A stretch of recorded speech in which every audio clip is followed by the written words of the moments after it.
2 Kings chapter 17. In the 12th year of Judah's king Ahaz, Hoshea son of Elah became king over Israel and Samaria, and he reigned 9 years.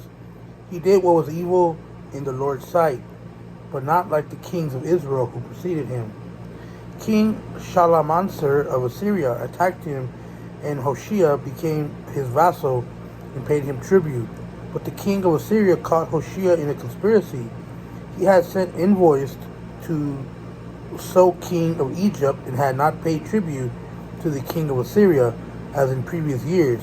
Therefore the king of Assyria arrested him and put him in prison. The king of Assyria invaded the whole land, marched up to Samaria, and besieged it for 3 years. In the 9th year of Hoshea, the king of Assyria captured Samaria. He deported the Israelites to Assyria and settled them in Halah along the Habor and in the cities of Medes. This disaster happened because of the people of Israel sinned against the Lord their God, who brought them out of the land of Egypt from the power of Pharaoh, king of Egypt, and because they worshipped other gods. They lived according to the customs of the nations that the Lord had dispossessed before the Israelites, and according to what the king of Israel did. The Israelites secretly did things against the Lord their God that were not right. They built high places in all their towns, watchtowers to fortified cities. They set up for themselves sacred pillars and Asherah poles on every high hill and under every green tree. They burnt incense there on all the high places, just like the nations that the Lord had driven out before them had done. They did evil things, angering the Lord. They served idols. Although the Lord had told them, "You must not do this," still the Lord warned Israel and Judah through every prophet and every seer, saying, "Turn from your evil ways and keep my commands and statutes according to the whole law I commanded your ancestors and sent to you through my servants, the prophets." But they would not listen. Instead, they became obstinate like their ancestors who did not believe the Lord their God.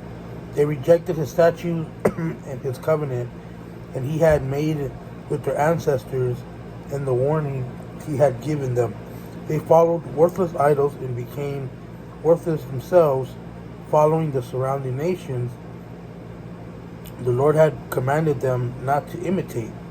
They abandoned all the commands of the Lord their God.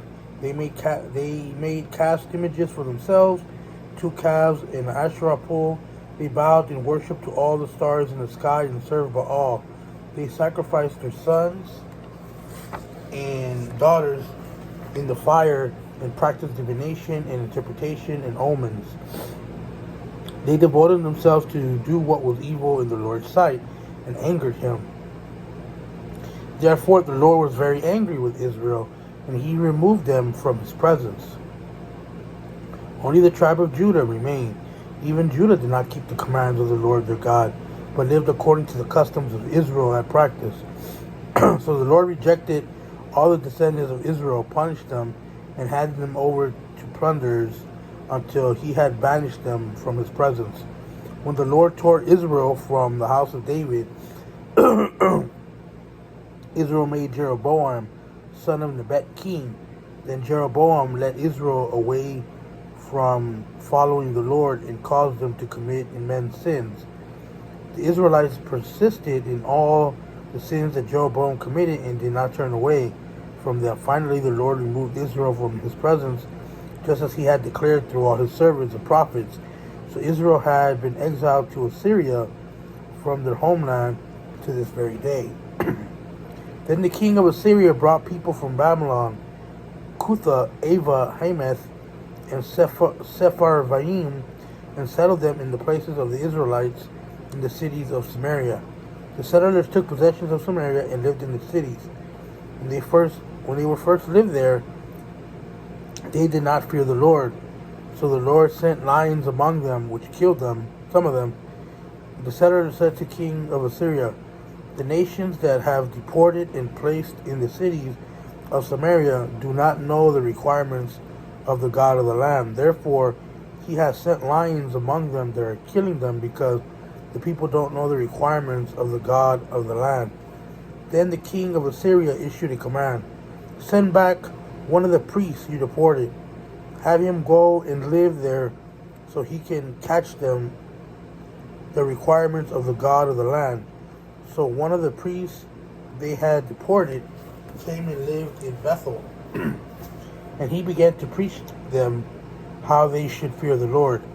But the people of each nation were still making their own gods in the cities where they lived and putting them in the shrines of the high places that the people of Samaria had made. The men of Babylon made Succoth-Benoth, the men of Cuth made Nergal, the men of Hamath made Ashima, the Avites made Nibhaz in Tartik, and the Sepharvites burned their children in the fire to Adramelech and Anamelech, the gods of the Sepharvaim. They feared the Lord, but they also made from their ranks priests for the high places who were working for them at the shrines in the high places. They feared the Lord, but they also worshiped their own gods according to the practices of the nations from which they had been deported. They are still observing the former practices to this day. None of them fear the Lord or observe the statutes and ordinances, the law and commandments that the Lord had commanded the descendants of Jacob, whom he had given the name Israel. The Lord made a covenant with Jacob's descendants and commanded them, do not fear other gods, do not bow and worship to them, do not serve them, do not sacrifice to them. Instead, fear the Lord who brought you out of the land of Egypt with great power and outstretched arm. You are to bow down to him, and you are to sacrifice to him. You are to be careful always to observe the statutes and ordinances, the law and the commandments he wrote for you. Do not fear other gods. Do not forget the covenant I have made with you. Do not fear other gods, but fear the Lord your God, and he will rescue you from all your enemies. However, these nations would not listen, but continued observing their former practices. They fear the Lord, but also serve their idols. Still today, their children and grandchildren continue as their fathers did.